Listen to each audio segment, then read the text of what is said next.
Mr. Speaker, the most revealing thing about that speech was who didn't stand up for the Prime Minister's contribution. But Mr. Speaker, I did see on Facebook this morning a very cruel meme which compared the Prime Minister to the captain of the Titanic. And I actually thought, hang on a minute, that's really, really unfair. The captain of the Titanic had a ship, which this government hasn't. He also had a crew that were loyal and followed all of his instructions. This Prime Minister doesn't have that either. Mr. Speaker, but I did think, if it wasn't the Titanic, what would an appropriate movie be for the symbol of this government? And immediately, for some reason, that movie that I used to enjoy when I was much younger, A Weekend at Bernie's, sprung to mind. We had two men prop up this dead old guy and try and pretend that he's still alive. But then I decided that wasn't actually appropriate for this government, because it turns out the old guy's the one propping up the younger ones in this government, Mr. Speaker. So then I thought maybe it could be that movie, How to Lose a Guy in 10 Days, but the bad news for Nicola Willis and Chris Bishop is he's still here and doesn't appear to be willing to give up just yet. The Terminator would be a good way of describing what Nicola Willis has done for the economy, but probably not a good description of the current government. I thought maybe it'd be best to liken them to a cooking show, because, you know, first we had Lester Levy and now Nicola Willis, but I'm not so sure that that's an appropriate analogy either. We could have Dude, Where's My Car Charger, because there don't seem to be very many of those being delivered so far. But I actually think for a government, a New Zealand government, you need an iconic Kiwi film. And I thought a really iconic Kiwi film that kind of describes what this government is doing is the good old Kiwi film, Goodbye Pork Pie. Yeah. Because they seem to be doing to the country what that crew did to that Mini as it went through the country, flogging off bits here and there, ripping pieces off the car. And by the time it gets to the South Island, there's not much left. Although in their case, they've got nothing to take the car to the South Island at this point, because the inter-island ferries are barely operating. There was a certain uncanny resemblance with a character in Austin Powers that shall not be mentioned, Mr. Speaker.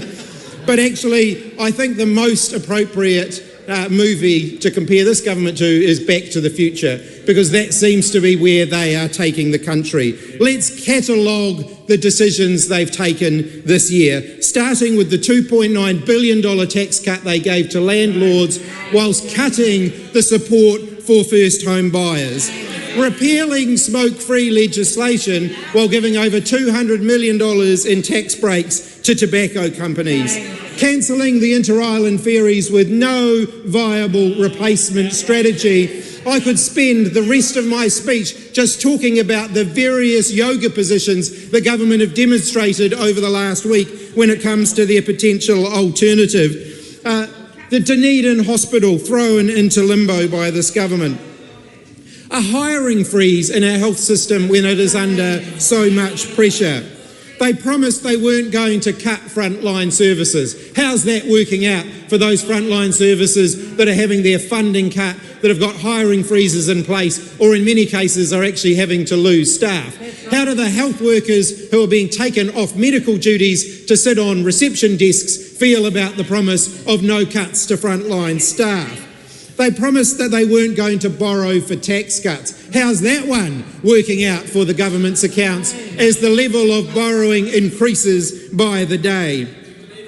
They forgot the cancer patients in this year's budget, one of the most reprehensible things this government have done. And then, of course, there's the way they treated the entire disability community when confronted with the reality of their cuts. Their first decision was not to back down, but to attack the people who care for those with disabilities and accuse them of rorting the system. They brought forward perhaps the most divisive debate on race relations this country has seen in a generation. They've seen record numbers of New Zealanders in this past year giving up and leaving the country. Remember when John Key stood in the Wellington Stadium to decry Kiwis leaving? You'd need more than the Wellington Stadium now. It simply would not be big enough. They're reviewing the gun laws brought in after the March 15 terrorist attack, and that's after they cut support for all of those victims. They've made it clear, well, they haven't made it clear, but everyone else has made it clear, including the Commissioner of Police, that they're not going to hit their target for recruiting more police. They've changed the goalposts on child poverty reduction targets after it became clear they weren't going to meet them. They promised to continue building state houses in opposition, and then they've basically cut funding to build any new state houses. They got rid of free prescriptions, got rid of half-price public transport, got rid of free early childhood education for 2-year-olds, cut the school lunches program, cancelled school bus routes, cut $3 billion from climate funding. The list could go on, but actually one of the damage they've done to the building and construction industry deserves particular mention. And I want to mention, as we head into Christmas, the 13,000 people in that industry that have lost their jobs in the last year because of the decisions of this government. Stopping state house builds, cancelling school upgrades, cancelling hospital upgrades, even putting roading projects on hold while they figure out what they want to do instead. All of that has ground the building and construction industry in New Zealand to a halt. But their priorities say everything, don't they? Because while they won't build any more state houses, they'll spend $7 million on a couple of new ministerial offices for their staff. And of course, then they've got their driver's tax. What happened to Nicola Willis's problem of no new taxes? Oh, that sort of seemed to disappear pretty quickly. The driver's tax being one of the first ones. Day by day, Kiwis see fees, levies and other taxes being increased by this government that said that it was going to reduce the cost of living pressures on Kiwi families. Then, of course, we've got the lowest minimum wage increases in some time, less than the rate of inflation. But I guess that's what you get from a government that calls working New Zealanders losers and a Prime Minister that thinks that those on low incomes are bottom feeders. Mr. Speaker, they've cut the pay equity task force because they don't think women should earn the same amount of pay as men for the same amount of work.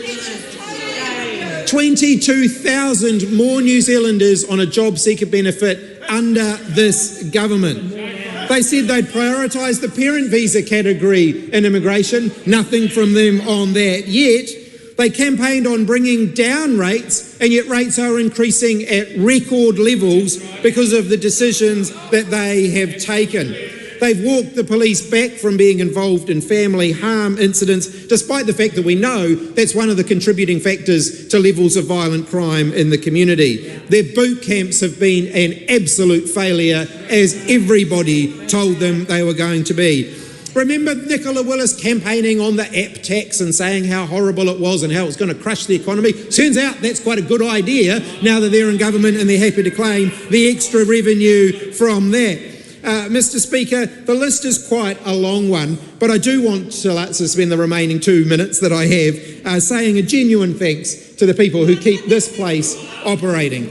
So to the Chamber and Gallery staff, who do a fantastic job of keeping this place operating, to our interpreters, the cleaners, the building team, the Bellamy's and Copperfield staff, to all of our security guards, a very, very warm thank you to all of you for everything that you do.